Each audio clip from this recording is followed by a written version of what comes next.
Hello and welcome back to Saki Agritech TV. In today's video, I'll be taking you through a complete guide on how to build a catfish pond that can hold up to 1,000 fish. Whether you're just starting fish farming or you want to expand your current farm, this guide will give you all the information you need, from site selection, pond design, construction, to stocking.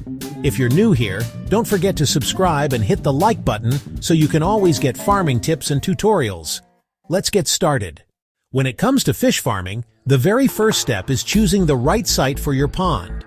Look for a location that has easy access to water, either from a borehole, well, stream, or municipal water. The site should be slightly elevated or have good drainage so that rainwater doesn't flood your pond. Also, consider accessibility. You'll need to move feed, harvest fish, and sometimes bring in vehicles, so choose a place that is not too hidden or hard to reach. If you make a mistake here, you'll struggle later, so always choose carefully. Now, let's talk about design and measurements. For 1,000 catfish, you'll need around 50 square meters of pond space. Here are some common dimensions you can use. A pond that is 5 meters wide, 10 meters long, and 1.2 meters deep will comfortably hold 1,000 catfish if managed properly. You can also design 2 smaller ponds instead of 1 large pond, for example 5m x 5m each, so you can separate bigger fish from smaller ones later.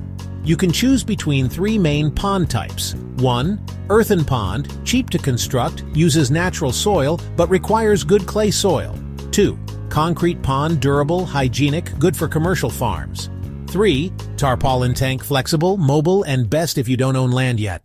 If you're going for an earthen pond, dig the pond to your measurements, compact the walls properly to prevent leakage, create an inlet channel for fresh water, and an outlet channel for drainage. This type of pond is usually cheaper, but you must maintain it regularly. For a concrete pond, mark out the dimensions. Use blocks or concrete to build the walls. Make sure the floor is plastered and smooth. Add waterproof cement or a sealer to prevent leaks. Leave space for inlet and outlet pipes. Concrete ponds are more expensive to build but last much longer. For tarpaulin ponds, build a frame with either wood or galvanized metal. Fit the tarpaulin sheet tightly into the frame. Install water inlet and outlet pipes. This option is great if you're starting small and want flexibility. Water is life for fish. You can build the best pond, but without proper water supply and drainage, your fish will suffer. Always make sure your pond has a constant supply of clean water. Install an inlet pipe where water enters the pond.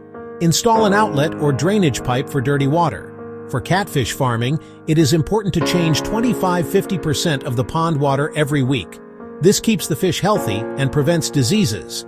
If possible, add an aeration system like an air pump to supply oxygen. This helps the fish grow faster. If possible, add an aeration system like an air pump to supply oxygen. This helps the fish grow faster. Before you stock your catfish, you must prepare the pond.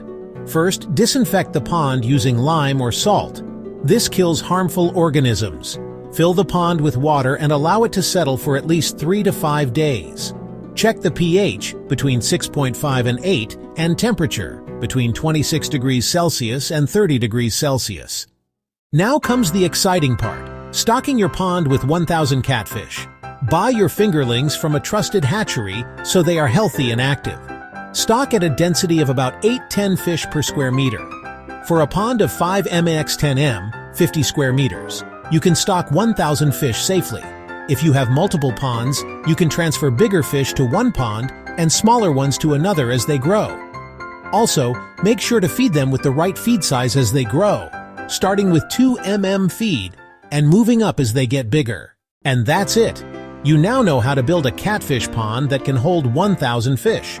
We went through site selection, pond design, construction, water management, pond preparation, and stocking. If you found this video useful, please give it a thumbs up, subscribe to Saki Agritech TV, and turn on the notification bell so you don't miss our next farming guide.